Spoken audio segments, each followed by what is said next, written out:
siapapun yang terpilih di Republik ini haruslah menjadi yang jujur dan amanah, berjiwa demokratis, tidak feodal. Itu yang paling penting, dan tentu bisa membawa bangsa ini ke arah lebih baik.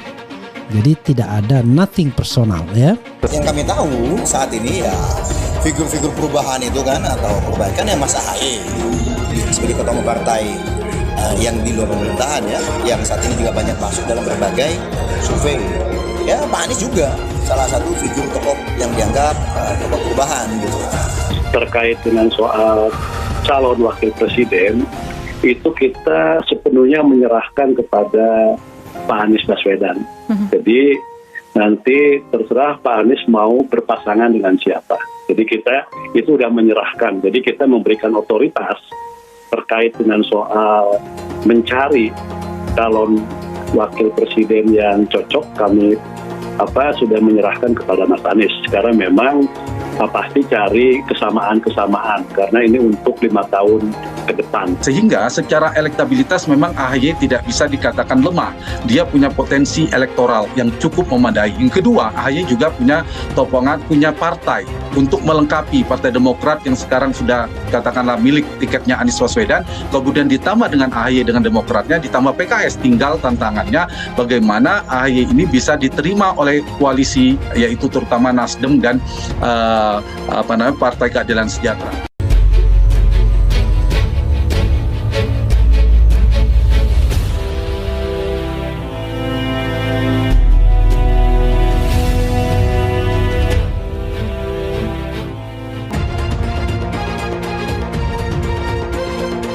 Rai Rangkuti prediksi Anies Baswedan akan sepakat gandeng AHY pada Pilpres 2024. Pengamat politik Rai Rangkuti memprediksi Anies Baswedan akan sepakat untuk menggandeng Agus Harimurti Yudhoyono untuk maju di pemilihan presiden Pilpres 2024. Menurutnya, sekeras-kerasnya Partai Keadilan Sosial mendorong Ahmad Heriawan sebagai calon presiden. Dari pihak mereka, pada akhirnya PKS akan mengikuti arah Anies bermanuver. Jadi Anies yang menentukan, kalau mengatakan AHY maka akan jalan dengan AHY. Jadi PKS akan mengikuti Anies, bukan Anies yang mengikuti PKS, kata Rai saat ditemui di kantor para sindiket di kawasan Kebayoran Baru, Rabu 4 Januari 2023. Rai mengatakan jika Anies atau Partai Nasdem menolak AHY sebagai cawapres, posisi mantan Gubernur DKI Jakarta itu akan rumit.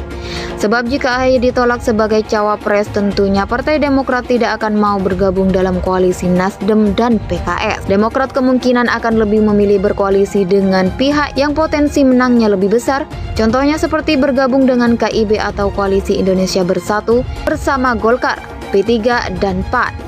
Kan mereka harus mencari keuntungan yang lain. Potensi menang kalau gabung dengan KIB, potensi menangnya tinggi sekali, ujarnya. Rai mengatakan ini soal waktu karena ada kemungkinan besar pada bulan Maret akan terjadi reshuffle di Kabinet Indonesia Maju.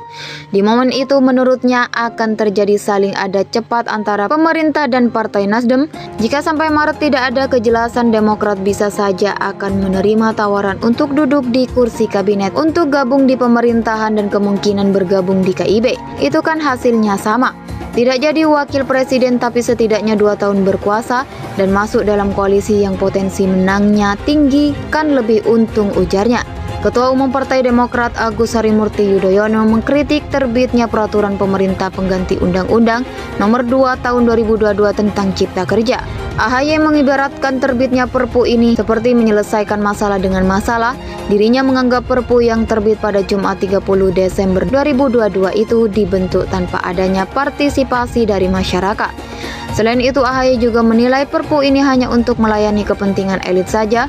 Keluarnya Perpu Cipta Kerja adalah kelanjutan dari proses legislasi yang tidak aspiratif dan tidak partisipatif. Lagi-lagi esensi demokrasi diajukan. Hukum dibentuk untuk melayani kepentingan rakyat, bukan untuk melayani kepentingan elit. Janganlah kita menyelesaikan masalah dengan masalah, katanya melalui cuitan di akun Twitter pribadinya @AgusYudhoyono Senin 2 Januari 2023.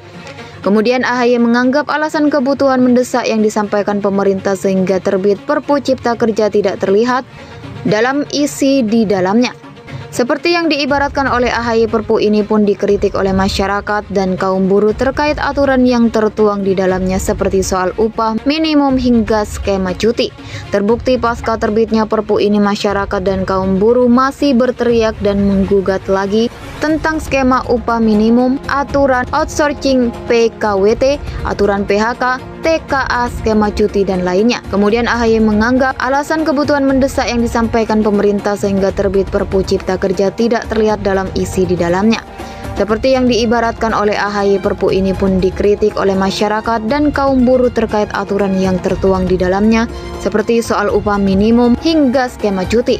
Terbukti pasca terbitnya Perpu ini, masyarakat dan kaum buruh masih berteriak dan menggugat lagi tentang skema upah minimum, aturan outsourcing PKWT, aturan PHK, TKA, skema cuti, dan lain.